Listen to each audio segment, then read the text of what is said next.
In this week's BizLive, unlocking forest value drives sustainable development. And Vietnam promotes economic development under the forest canopy. Now, welcome to BizLive, where we explore the dynamic shift shaping Vietnam's economy. Today, we turn our attention to an emerging green growth strategy promoting economic development under the forest canopy. This model is about creating sustainable livelihoods and turning Vietnam's vast forest resources into engines for growth, from sustainable agroforestry and ecotourism to pioneering carbon markets and adapting to stringent international regulations. Vietnam has stepped up to meet the dual challenge of boosting the economy while protecting the environment. But how ready are Vietnamese businesses to meet international sustainability standards? What does international cooperation look like on the ground, and how can Vietnam scale this model to contribute to global climate and biodiversity goals? Joining us today are leading experts in the field who will help us unpack these questions. But first, let's take a look at the following news story.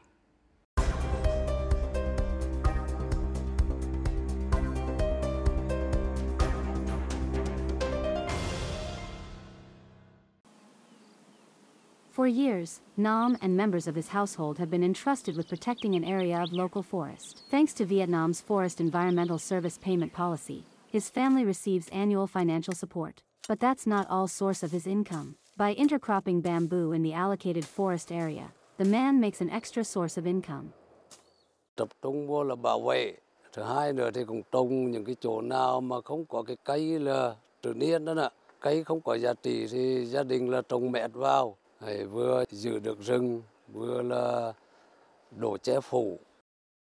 Vietnam's Forest Environmental Service policy marks a major shift as it moves from relying solely on the state budget to attracting private sector investment in forest protection. Simply put, businesses that benefit from forest resources, such as hydropower plants, water companies, ecotourism operators, and factories with high greenhouse gas emissions, are now paying for the ecosystem services forests provide. These payments go directly to forest owners, who are state agencies or local organizations and individual households assigned to manage forests. In Quang Tri Province, a major milestone was reached when 2,150 hectares of community forests were granted FSC International certification, making them eligible to participate in the Forest Environmental Service market. This achievement comes from a project co-funded by the Medical Committee Netherlands-Vietnam, MCNV, and the European Union. Đã tìm được một cái doanh nghiệp tại Hà Lan là một cái đơn vị đang có cái nhu cầu để chi trả cho cái dịch vụ này. Thì với cái hiện nay thì chúng tôi đã cùng với họ đang trao đổi đàm phán cái phương thức tài trợ tự nguyện cho cái dịch vụ hệ sinh thái này. Thì chúng tôi nghĩ rằng nếu như cái mô hình này thành công thì nó sẽ giúp tạo ra một nguồn tài chính mới cho cộng đồng mà được giao rừng. One particularly valuable service is carbon storage. Vietnam's forests are capable of locking away more than 612 million tons of CO2. With the current exchange rate of 1 carbon credit per ton of CO2, Vietnam holds a significant carbon reserve that could help diversify funding for sustainable forestry.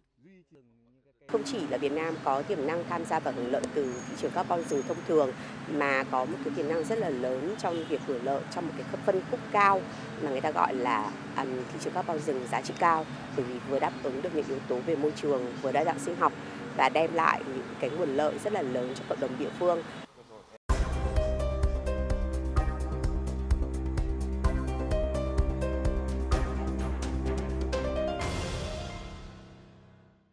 Now, to understand why sustainable forest-based development is fast becoming a critical part of Vietnam's economic future, joining us in the studio today is Mr. Paul-Antoine Crozet, co-chair of Eurocham Food, Agri and Aqua Business Sector Committee. Well, thank you so much for being here with us. Thank you very much, Anne. Now, first of all, Vietnam is promoting the initiative of developing the economy under the forest canopy. From your perspective, what does this model look like in practice, and what potential does it hold for sustainable rural development? Well, first of all, developing economy under the forest canopy refers to economic activities that take place beneath the forest canopy, using forest space and resources to alleviate rural communities' livelihood while preserving and enhancing the forest ecosystem. So imagine Vietnam has above 15 million hectares of forest, representing around 42% of forest coverage. So it is a strategic issue for Vietnam, so much so that the Prime Minister has issued Decision 208 in 2024 to foster this economic development, mostly sustainable timber, non-timber forest product, agroeconomy, and so on and so forth. So, well, what it entails for what kind of production are we talking about? So for the local communities, medicine plants, fruit tree cultivation, wild livestock, poultry and livestock production, mixed aquaculture production, agrotourism, ecotourism, and of course organic agriculture. So that's quite a lot. And of course the livelihood part has also a financial aspect, because if they have better livelihood, less consequences from drought, less consequences from floods, they have less costs associated with that and a better quality of life. So in a nutshell, that is a game changer for the rural communities in Vietnam. Now, with the EU deforestation regulation, or EUDR, is raising the bar for traceability and also sustainability. So how are companies in Vietnam, especially in sectors such as wood, coffee, cocoa, and rubber, preparing to meet these new requirements? Yes, so the EUDR, the EU, European Union Deforestation Regulation, was officially adopted in June 2023, so 2 years ago, and the target of this regulation is to ensure that products that are consumed in the European Union market, which is the largest consumer market worldwide, are free from deforestation and practices that impact forest, whether the product is produced in the European Union or outside the European Union. So this is a regulation that has a global reach if you want to enter the European Union market. Of course, Vietnamese companies have to adjust to this new mechanism, and there are 4 main areas on which they are and should be focusing. The first one is traceability and mapping, because the idea is to freeze the forest deforestation area on 31st December 2020. No further deforestation after that day. The second one is traceability. So QR code traceability at the bag level. For example, there are projects, traceability projects in 3 Vietnamese provinces at the moment, each of them involving 5 different cooperatives. And the third one is data entry in apps, such as the Oxfam app, to help them, well, record what they are doing. The third point is enterprise due diligence. There is a program to support 200 exporters in doing proper due diligence and traceability.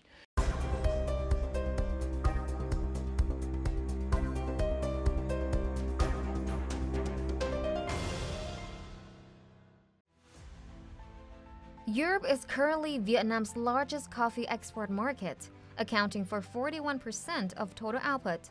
However, with the EU's anti-deforestation regulations set to take effect at the end of this year, all coffee products exported to this market must be proven to have no links to deforestation.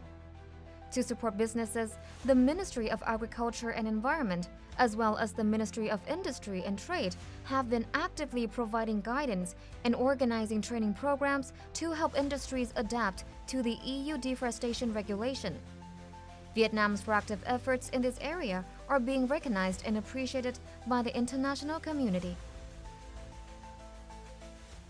The government of Vietnam, they are doing a very good job to map the areas and to have this position and to have Vietnam ready for this kind of export since a lot of Vietnamese companies suffer from is that they don't have the proper documentation.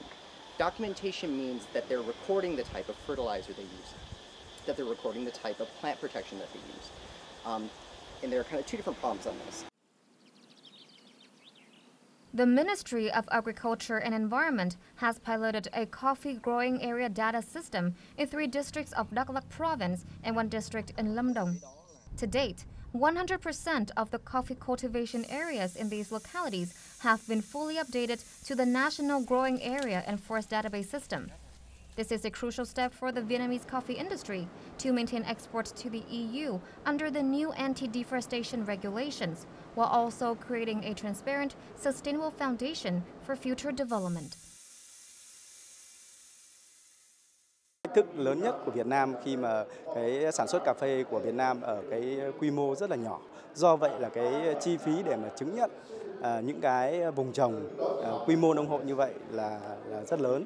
Thì về phía Bộ Nông nghiệp và Môi trường, Cục Trồng trọt và Bảo vệ thực vật sẽ phải tiếp tục phối hợp với các địa phương, đặc biệt là các sở nông nghiệp và môi trường các tỉnh để làm sao kết nối được cái hệ thống cơ sở dữ liệu của tỉnh với Bộ và cung cấp cho các doanh nghiệp để các doanh nghiệp chiết xuất từ số liệu đó.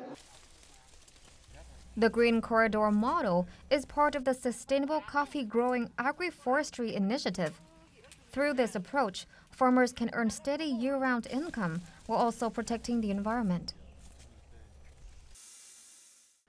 Well, the EU deforestation regulation is transforming global investment flows by creating strong incentives for deforestation-free production.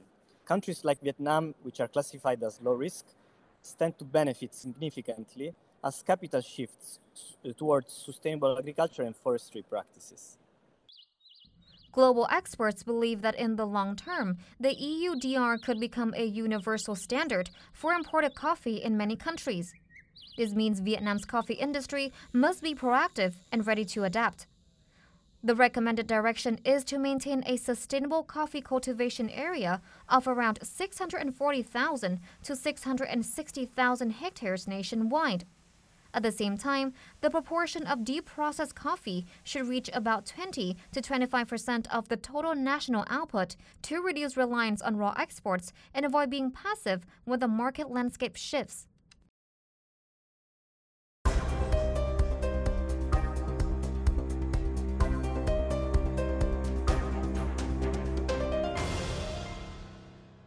Now, what forms of collaboration are you seeing between European investors and also local Vietnamese partners to ensure that forest-based values are both profitable and sustainable? Well, we see a lot of involvement from European investors and European companies involved in the value chain at the farming capacity building level, training, and of course, profit sharing for the local communities. So we see it happening quite a lot. Now it's also a political will, and we see and we want to highlight the proactive stance of Vietnamese government in creating legal frameworks and policies that are going in the right direction for EUDR implementation. Of course, we are always seeking support at the central government and local government level to facilitate regulations that are de-risking the situation for European investors so that they can invest even more and support even more the local communities. Have you observed any standout models or pilot projects in Vietnam where forest protection and economic growth goes hand in hand? Yes, for sure. So if you think about it, let's think about decision number 1088 of the Ministry of Agriculture, focusing on FSC certified timber. FSC is Forest Stewardship Council. So this decision aims at growing FSC certified timber production in Guangxi, there was above 22,000 hectares of FSC certified acacia in Guangxi. So this is a key program because this is all about sustainable production and certified sustainable production. And FSC certified timber trade at 15 to 18% higher prices than non-certified timber. So at the same time, it's protecting the environment and supplying local communities with better income, about 15 to 18% higher.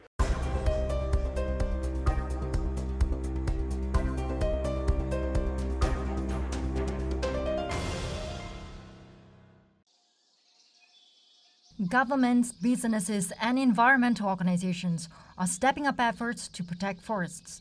Many are proposing diverse measures, including forest certifications tailored to the specific conditions of each region and country.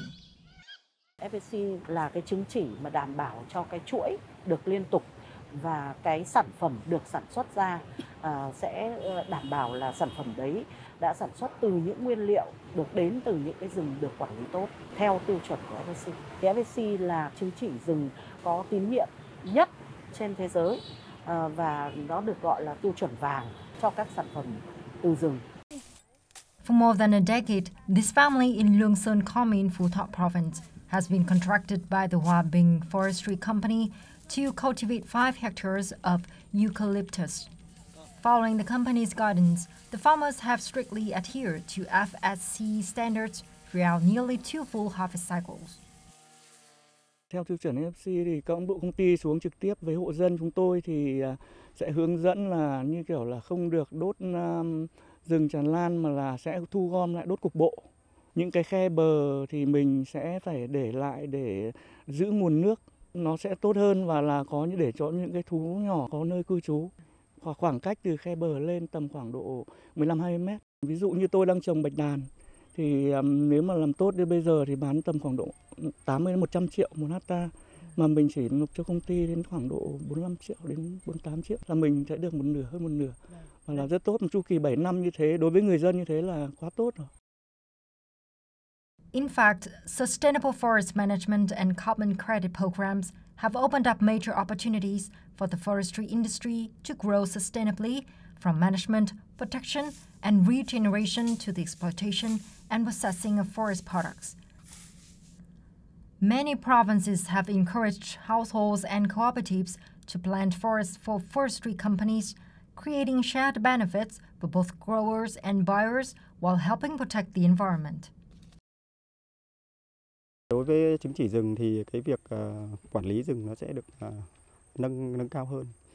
Về việc sản xuất thì theo các quy định của các nước phát triển thì là gỗ phải có chứng chỉ đảm bảo các tiêu chí tiêu chuẩn về kinh tế xã hội môi trường thì mới được xuất khẩu sang các nước ví dụ như châu Âu và Mỹ. Đấy thì đấy là cũng đã nâng cao được cái hiệu quả sản xuất. Xưa nay thì lợi ích từ rừng thì chỉ đơn thuần là khối lượng gỗ khai thác ra thôi, chứ chưa thấy được các giá trị về môi trường như là bảo vệ nguồn nước, chống xói mòn, về carbon, chống hiệu ứng nhà kính. Thì cái hiệu quả đấy thì xưa nay chúng ta chưa nhìn nhận được. Chúng ta phải lựa chọn những đơn vị được ủy quyền và có uy tín để làm sao mà khi chúng ta được cấp thì cái chứng chỉ của chúng ta có giá trị và có uy tín. Sustainable forest management has been a global priority, and for Vietnam, it represents a valuable opportunity. As the carbon market grows, sustainable forest certification can provide a significant competitive edge, enhancing both environmental and economic returns for forest owners.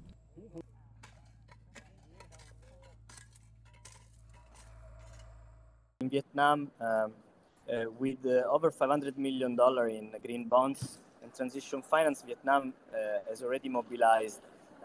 In fact, Vietnam Rubber Group has raised capital and IFC-backed loans. Also have been going into the coffee supply chains. So these funds support traceability, tax, agroforestry, and farmers training. In fact, EUDR compliant companies are seeing carbon credit revenues of $500 to $1,000 hectare per year and improved EU market access. For this reason, finance instruments are making compliance not just viable but profitable. In line with international commitments, Vietnam's forestry sector is accelerating the maintenance and expansion of FSC-certified forest areas. The Ministry of Agriculture and Environment, along with key forestry agencies, continues to research sustainable forest management practices based on FSC standards to improve business efficiency, increase the value of planted forests, and strengthen the global competitiveness of FSC-certified Vietnamese wood. This is part of the country's broader strategy to support green growth and sustainable development.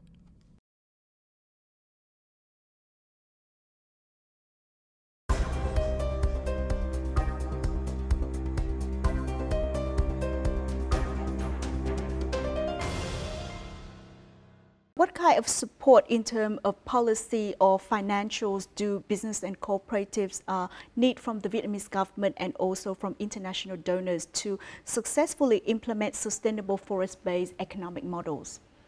So, policy and financial incentives are clearly linked in this case, because we need very clear policies both at the national and at the provincial level. We need clear policies that align national and local development and that facilitate, for example, land ownership rights in order to provide collaterals for green financing, because green financing goes with, like any financing solution, with collaterals. And so this kind of aligned policies would definitely help investors invest more.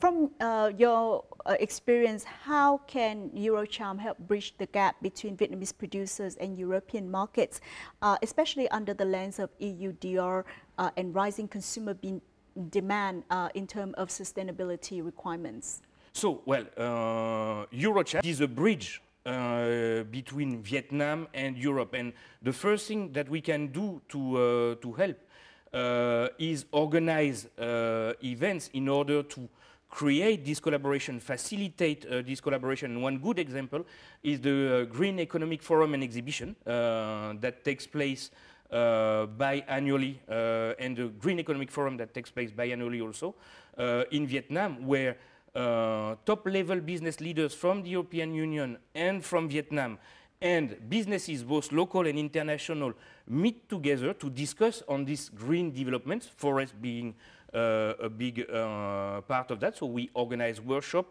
we facilitate discussions, and we can support training on EUDR requirements and other requirements for the European Union market to help Vietnamese producers meet those standards and so facilitate access that will be both sustainable for Vietnamese producers and for European consumers. And personally, as the co-chair of the Food, Agriculture and Aquaculture Business Sector Committee, I am very pleased to see that more and more Vietnamese businesses reach out to us and even become members, which is something that didn't happen in the past. And we see new members, purely Vietnamese companies, getting actively interested and actively involved in that, which is a good sign of the efficiency of the work of Eurocharm, but also of the raised awareness in Vietnam of the necessity of those policies.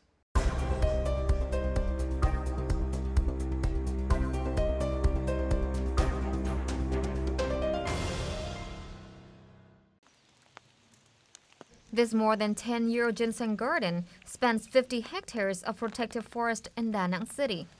Ngọc Linh ginseng can only thrive under the forest canopy, requiring a minimum coverage of 70%. In other words, to grow quality ginseng, the forest itself must be carefully preserved. However, local households cultivating ginseng are facing legal obstacles due to the absence of specific regulations on leasing forest environments for the development of medicinal plants, particularly ginseng. Thực tế là người dân đang canh tác cái sâm ngọc linh và dược liệu dưới tán rừng nó hiệu quả. Cho nên chúng ta cho thuê để làm sao để có mặt quản lý cái việc này nó bền vững hơn. Cái này cũng báo cáo Trung ương để Trung ương có cái đánh giá cụ thể mà tháo gỡ cho người dân. In 2024, Vietnam's export of non-timber forest products exceeded 1.1 billion USD. It is a remarkable figure.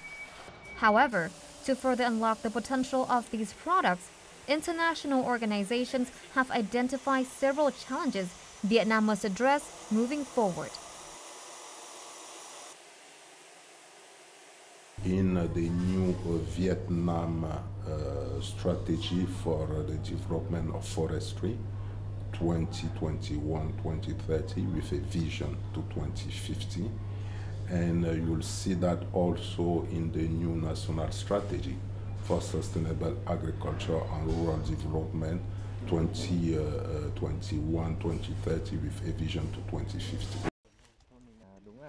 The issue of legal rights for forest owners has also been raised by several international partners who have encountered these challenges firsthand when implementing projects in Vietnam.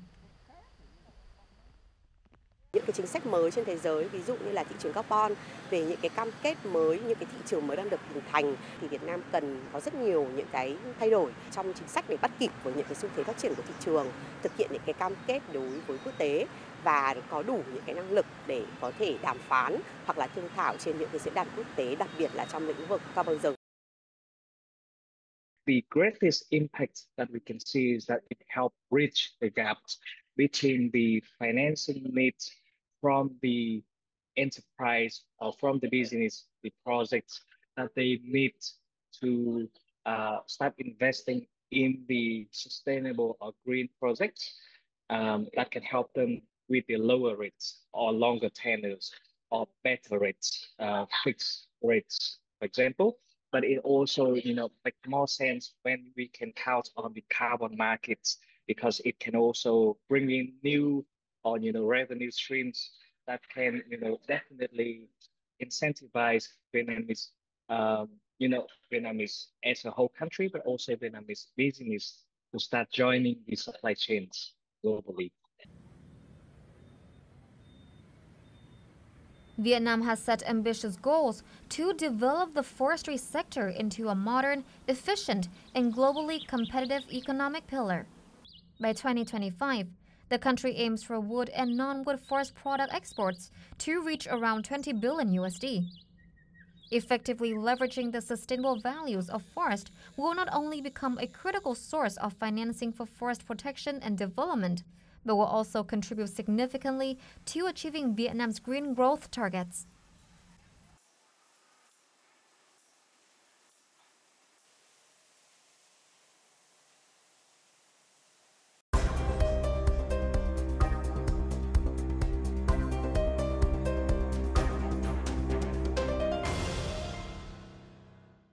Looking forward, what are your recommendations for scaling up Vietnam's economy under the forest canopy model? So it not only supports livelihood and export growth, but also contribute to global climate and biodiversity goals? Sure. So my first recommendation would be to keep pushing in the same direction, because Vietnamese government have been actively involved in this transformation. And we can see, as we discussed with the previous topics, right? We can see that Vietnam is very, very proactive in putting the right framework. Now, to make it even more relevant, I would think, keep pushing and integrating fully sustainability and traceability into the 2030 forest strategy implementation. And the second thing would be to keep developing and focusing even more in public-private partnerships, because to succeed, we will need the private sector and the public sector to be 100% aligned in order to meet the sustainability goals, and of course for the local communities to benefit from that, as we saw. Well, once again, thank you, Paul Antoine, for being here with us. Thank you very much, Anya. Okay. As we explored today, if developing the economy under the forest canopy is more than just a strategy, it's a pathway toward a more sustainable, resilient, and inclusive future for Vietnam. But this journey cannot be taken alone. It requires stronger partnerships with local communities and international investors. It calls for bold policies, transparent supply chains, and practical support to empower businesses and cooperatives on the ground. The opportunities are here to grow green and to turn Vietnam's forests into a living asset that benefits both people and the planet. And that's a wrap for this edition of BizLine. For more news and updates, download VTVgo from the App Store or Google Play, or visit us at vtvgo.vn. Thank you for watching and see you next time.